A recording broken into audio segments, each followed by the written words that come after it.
শেখ এটাই। একটু বলতেন, আমরা আশুরা বলতে বর্তমানে আমাদের বর্তমান সমাজ কিন্তু ধরে নিয়েছে কারবালার প্রান্তরে সেই মর্মান্তিক ঘটনা। আমরা মনে করি আশুরায় কি শুধু এটি সংঘটিত হয়েছে, বা এটা যোগসূত্র কিভাবে হলো, আমরা কিভাবে এখান থেকে চিন্তা করি যদি বলতেন।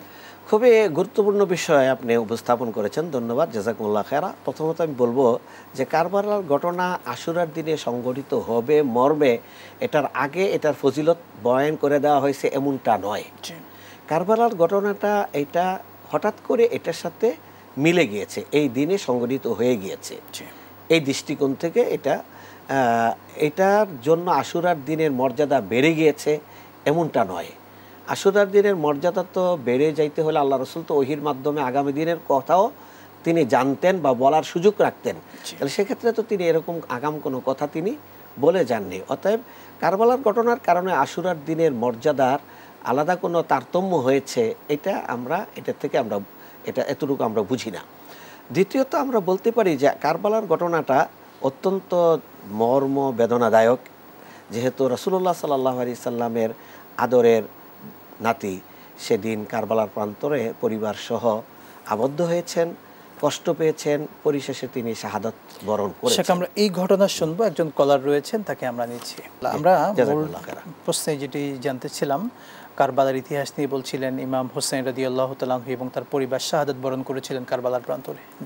জি, কারবালার প্রান্তরে শাহাদাত বরণ করেছেন। এটা খুবই আহলে বাইতদের প্রতি ভালোবাসার নিদর্শন আমাদের যাদের মধ্যে আছে। আমরা এই ঘটনার দ্বারা অত্যন্ত ব্যথিত এবং মর্মাহত, এবং এই ঘটনা যারা সংগঠিত করেছে তাদেরকে আমরা ঘৃণা করি এবং তাদের বিচারের দায়িত্ব আমরা আল্লাহ রাব্বুল আলামিনের হাতে সমর্পণ করে দিলাম। এর চেয়ে বেশি কিছু বলার তো আমাদের আর নেই, সুযোগও নেই আমাদের। এবং আল্লাহ রাব্বুল আলামিন তাদেরকে বিচারের দায়িত্ব অবশ্যই আল্লাহর কাঠগড়ায় তাদের বিচার করতে, জবাবদিহি করতে হবে। কারণ শুধুমাত্র সাধারণ একজন মানুষের রক্তপাত নয়, এখানে নবী পরিবারের খুন প্রবাহিত হয়েছে। শিশু পুত্র থেকে নিয়ে এখানে নারীরা সহ কেউই রেহাই পায়নি তাদের এই অত্যাচার থেকে। অতএব উবাইদুল্লাহ বিন জিয়াদ সহ যারা এই ঘটনার সাথে জড়িত, এদের ব্যাপারে তৎকালীন শাসকরাও পর্যন্ত লানত করেছে যে উবাইদুল্লাহ বিন জিয়াদ এইভাবে কেন হত্যা করলো, তাকে তো হত্যার নির্দেশ দেওয়া হয়নি।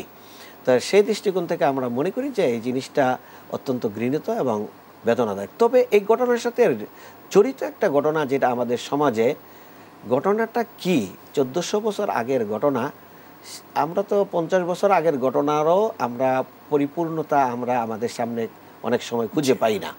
তাই 1400 বছর আগের যে ঘটনা, এই ঘটনা কালক্রমে বর্ণনায় এটার মধ্যে অনেক কিছু সংযোজন বিয়োজন হয়েছে, এটি স্বাভাবিক।